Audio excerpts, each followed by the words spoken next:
Bonjour à tous et bienvenue sur Tesla Alsace. Alors, une vidéo aujourd'hui sur les infos du jour très intéressantes, notamment la première dont je voulais parler, c'est l'annonce du ministre des Transports Jean-Baptiste Djebbari qui a dévoilé la stratégie pour l'implémentation des charges ultra rapides, des bords de recharge ultra rapides sur les autoroutes en France.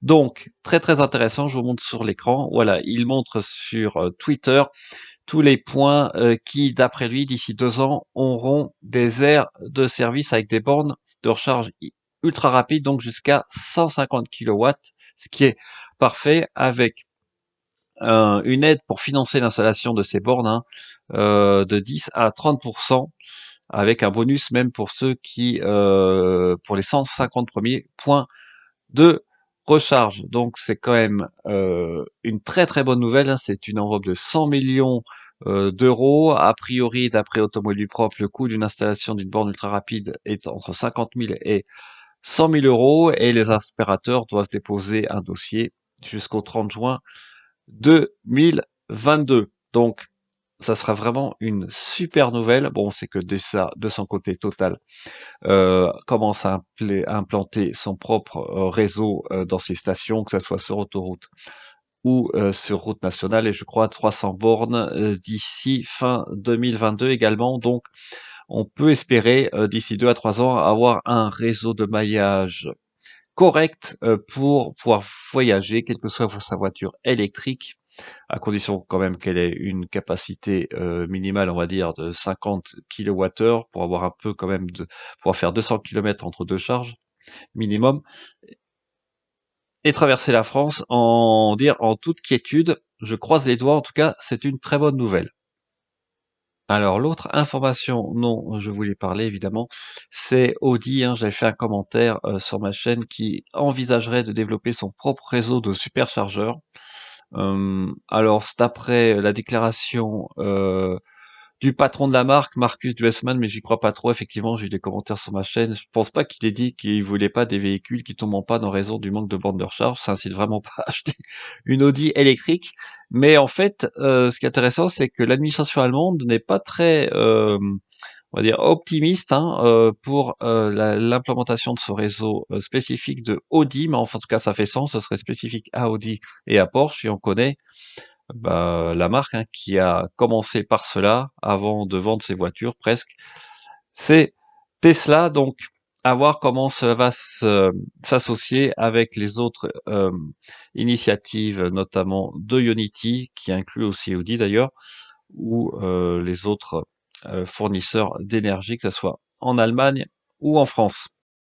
Alors l'autre information très intéressante, c'est l'Allemagne qui s'apprête à promulguer une loi, probablement cette année, au printemps, pour l'autonomie de niveau 4. Alors là, franchement, ce serait une différence majeure. Alors c'est très intéressant, hein, cette vidéo de Steven Peters qui précise bien aussi qu'à l'heure actuelle, aucune voiture ne peut atteindre ce niveau, même le niveau 3, hein, on en avait déjà parlé, notamment au niveau de la caméra. Moi, j'estime que déjà la caméra devra être activée au niveau des modèles 3, modèle S, et ensuite, c'est pas sûr effectivement que l'angle de vue de la caméra de la modèle 3 notamment soit suffisant pour regarder exactement la position de la tête du conducteur, des yeux du conducteur, si les yeux sont fermés ou pas notamment.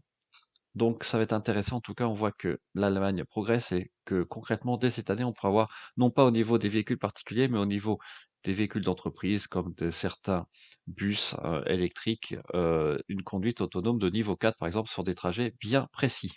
Alors je vais montrer aussi l'intérieur de la nouvelle Ioniq 5, hein, qui est montrée sur Electrek, très intéressante, assez novateur cet intérieur.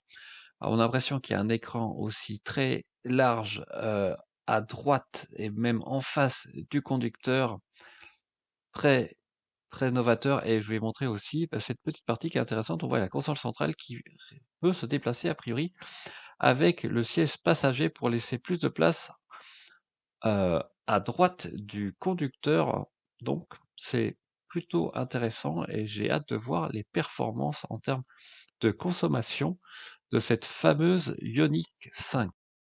Alors l'autre info intéressante aussi, c'est que Tesla va expérimenter a priori en Norvège une tarification flexible au niveau de ces superchargeurs, à savoir que 3 dimanches de suite, ils vont diminuer le prix au kilowattheure de moitié, afin d'inciter les gens, bah, à charger le dimanche plutôt que le samedi. Et il y a une info aussi intéressante sur Inside EV qui dit que en Norvège, en été, 98 des conducteurs attendent moins de 2 minutes pour pouvoir charger.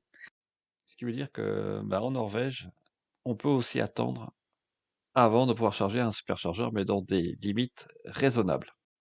Je voulais montrer aussi ce nouveau combo CCS 1 et 2 qui peut, charger entre guillemets jusqu'à 500 kilowatts. Donc, c'est, donc la prise de charge, la plus rapide au monde a priori. Et vous voyez là les spécifications pour le type 2, hein, qui est notamment, utilisé en Europe avec, un câble de section de 95 millimètres carrés et qui peut prendre en alternatif jusqu'à 8 ou 27 8 kilowatts en monophasé et 27 kilowatts en triphasé, ce qui correspond plus ou moins à ce qu'on connaît actuellement en prise T2.